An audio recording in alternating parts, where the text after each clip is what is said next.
Welcome to the video, everyone. I'm wearing a hoodie and sweatpants because it's really cold in here and I don't feel good, but welcome to the video. Jiu Jitsu is a sport that at some schools, not all, but some schools, there is still etiquette that resembles traditional martial arts.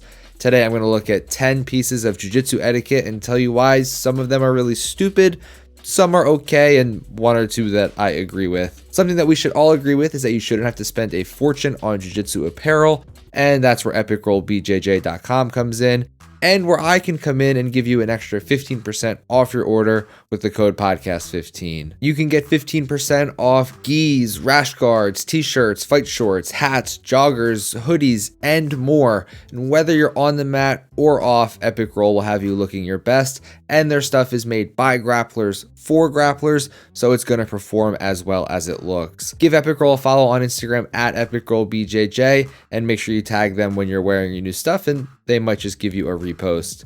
EpicRollBJJ.com, coupon code podcast15. Now, I'm going to tell you why your jiu-jitsu school might be stupid, so hop in the comments and let me know what etiquette you follow at your gym.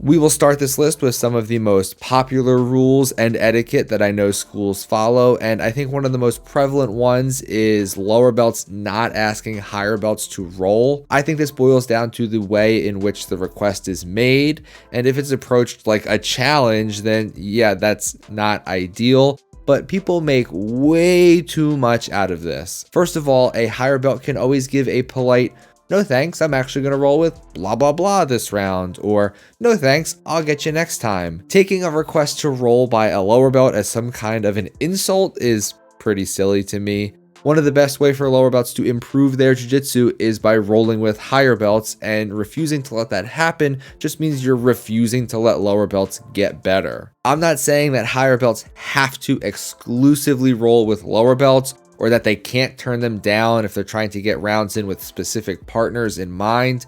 I'm saying it isn't a disrespectful affront to your authority as a higher belt if you're asked to spar. Another one is mandatory gym gis and rash guards and shorts. Basically, schools requiring students to only buy apparel from the school, and that's all they're allowed to wear. In some respects, I get it. You want everyone to look uniform and part of a team, and I get that. I don't think it's super outrageous, and like, you can't join a rec hockey league and be mad if your team asks you to wear a matching jersey. So wearing a matching gi isn't too crazy. The biggest issue I have with this one is when like McDojo schools start selling cheap ass gis for like $250 and they're forcing everyone to buy one. I think this should be one that isn't that big of a deal, but probably one that doesn't need to be enforced. As long as you're not wearing a gi that's representing a different school, I think wearing whatever you want should be fine. Another way schools can stray into cash grab territory is with belt testing and paying for promotions. This one always rubbed me the wrong way because I'd always wonder if I actually deserved my promotion or if the instructor just needed some extra cash, so they charged me $300 for a new belt. I've never paid for a belt, and I think if you're paying a school to train there and paying to learn from them, then you shouldn't have to pay for a promotion. I know there are some schools that have charged students hundreds of dollars just to test for a new belt, and then said they failed the test, and then made them pay again next time to test again. I also know of some karate guys at karate schools that have paid like $1,000 more than once just to test for their black belts. This is nonsense. Belts and promotions should be free. There is some etiquette surrounding black belts that I think is silly, and some that I think is okay, and I follow it myself. For one, I have just always assumed it was polite to shake hands with any black belts on the mat or whoever is teaching the class, whether or not they are a black belt. It just seemed like a normal thing to do, but I know some people don't think that etiquette really matters and they think it's stupid. But I also train at a school where I shake people's hands when I walk through the door, and then when I get on the mat, I walk around and do the high five fist bump with everyone. Every student on the mat gets one, and everyone does it. I don't think it's weird, and it's not something that's like a rule of the academy or anything. It's just something that we all do.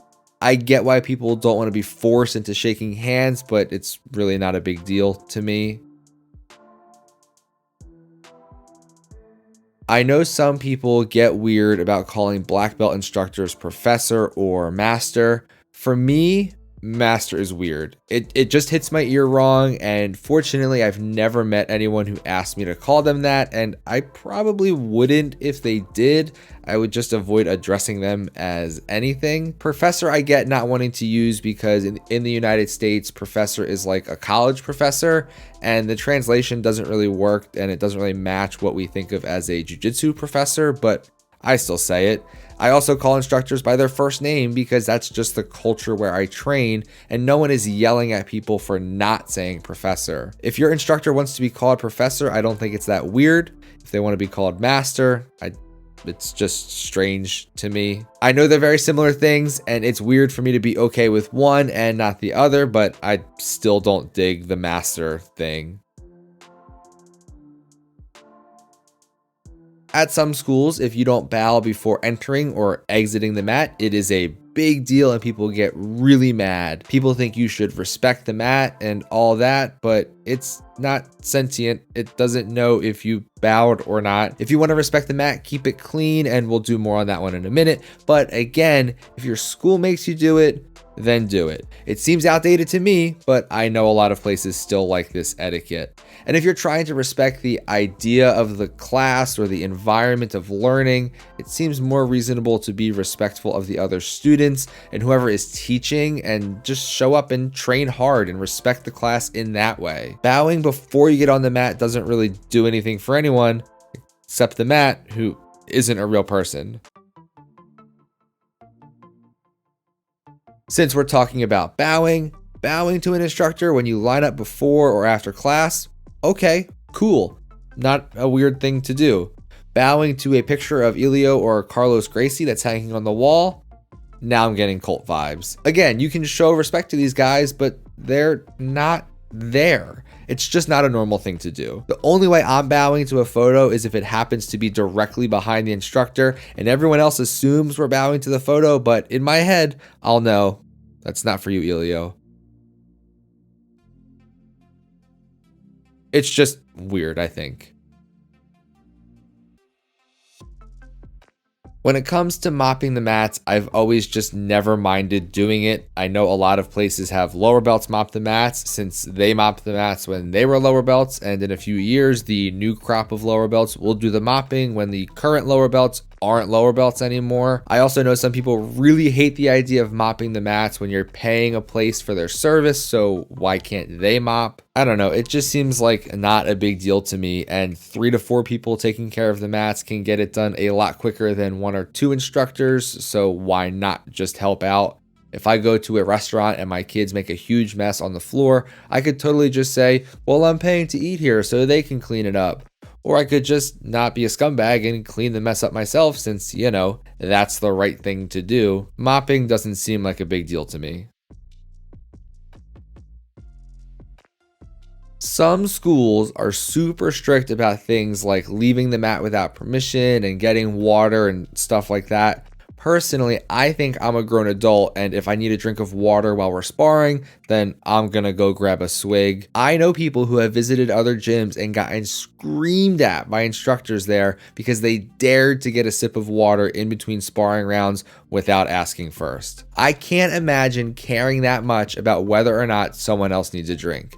I try to think of all of these things in similar contexts, and I can't come up with any other situation where it would seem normal for one person to yell at another for having a sip of water during an activity. It just seems excessive to me. On the flip side of that one, I do always, during instruction and drilling, give a quick, hey, all right if I step off, to whoever is teaching the class. No one makes me do this. No one has ever yelled at me for not doing this. I don't do this during sparring, just instruction. Really, the only reason I do it is because I want to set the standard that if someone is teaching something to the class, you shouldn't just get up and walk off the mat and not pay attention to what they are saying or showing you. This also gives the instructor a chance to tell me, I'm about to show one more thing, in which case I just wait and I don't want to miss something because I went to pee and they didn't know and moved on without me. Have there been times where I forgot to do that before going to the bathroom? Yeah. Has anyone ever cared? No. It's like self-imposed etiquette, which I think is really the best kind.